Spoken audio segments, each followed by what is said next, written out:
Ready to dive into some seriously subversive poetry. We're going deep into 17th century Spain. Ooh, subversive poetry. I'm intrigued. It's juicy. We're talking about satirical verses aimed at the most powerful man in Spain, the Count-Duke of Olivares. Olivares, the Count Duke. Now that's a name that sends shivers down the spine. He wasn't exactly known for his sense of humor, was he? Not at all, which is what makes these poems so fascinating.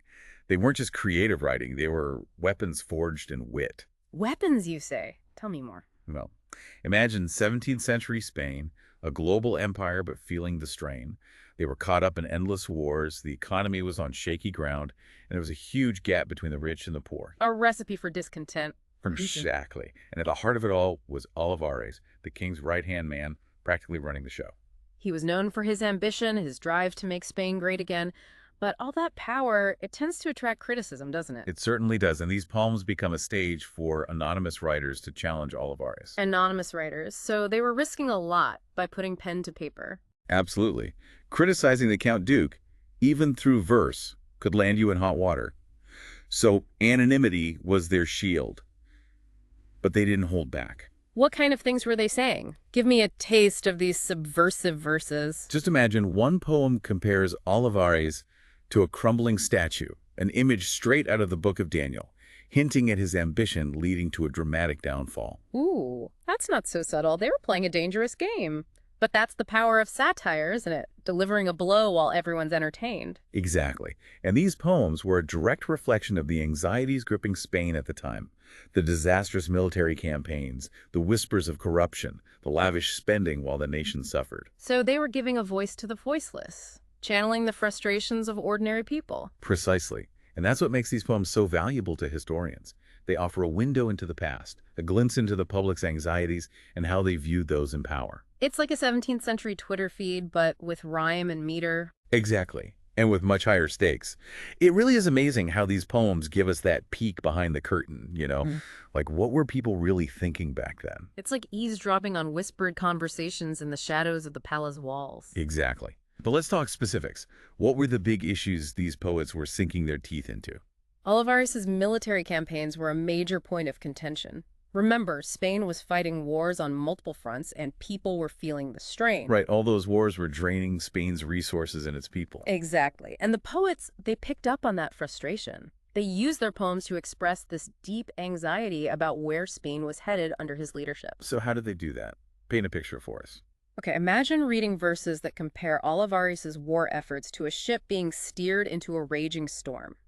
A reckless captain, oblivious to the danger, con furia corre el viento al mar profundo. Ooh, I can practically hear the wind howling and the waves crashing. They really knew how to create a mood, didn't they? They were masters of imagery. But they didn't stop there. Olivares' extravagant spending, especially the construction of the Buen Retiro Palace. Yes. The Buen Retiro Palace.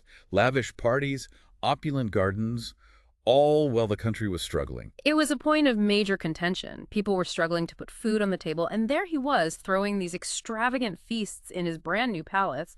The poets juxtaposed these two realities brilliantly. Like, what kind of lines are we talking about? Did they really call him out directly?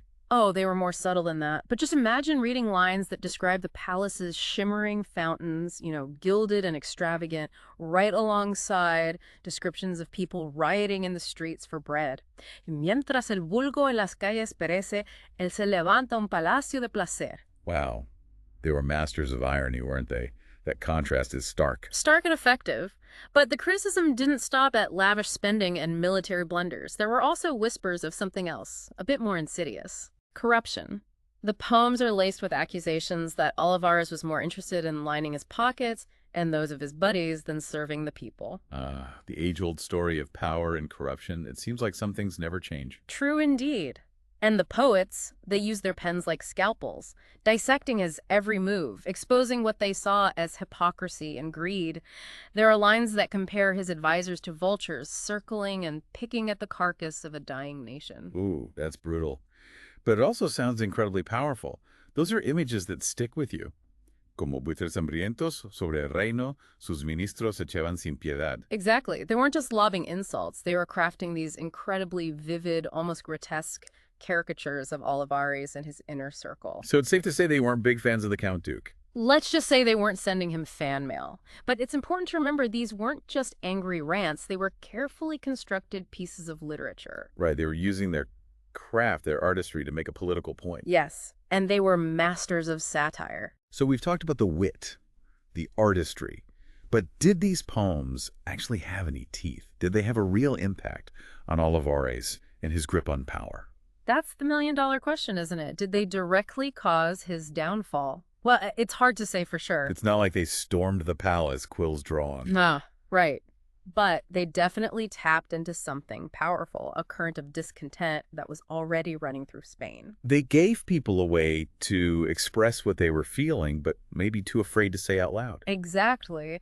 And that kind of shared sentiment, that can be a powerful force for change. You know, what's interesting is that Olivares himself felt threatened by these poems. Really? Yeah, he actually tried to suppress them, offered rewards for information about the authors. Wow. So even he recognized the power of those words, those verses, even if they were hidden behind anonymity. Absolutely. And you know what? That attempt to silence them, it probably just made them even more popular, kind of like forbidden fruit, right? Oh, totally. Censorship often backfires, doesn't it? Makes people even more curious, more eager to get their hands on whatever's being hushed up. Exactly. So those poems, they were circulating in the shadows, passed from hand to hand, and they became like a symbol of resistance against Olivares and the whole regime. It's amazing to think about these poems, centuries later, still having that power. But I do wonder, could something like that happen today?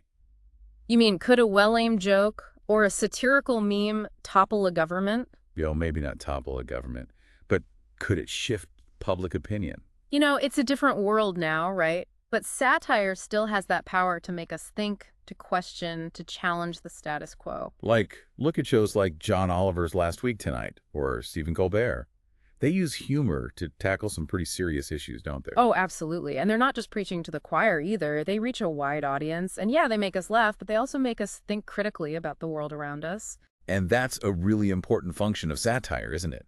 To hold up a mirror to society and maybe even inspire change. So what can we take away from these 17th century Spanish satirists? It seems like their legacy goes way beyond just literature. For sure. I think they remind us that even when faced with immense power, there are always ways to resist, to speak out.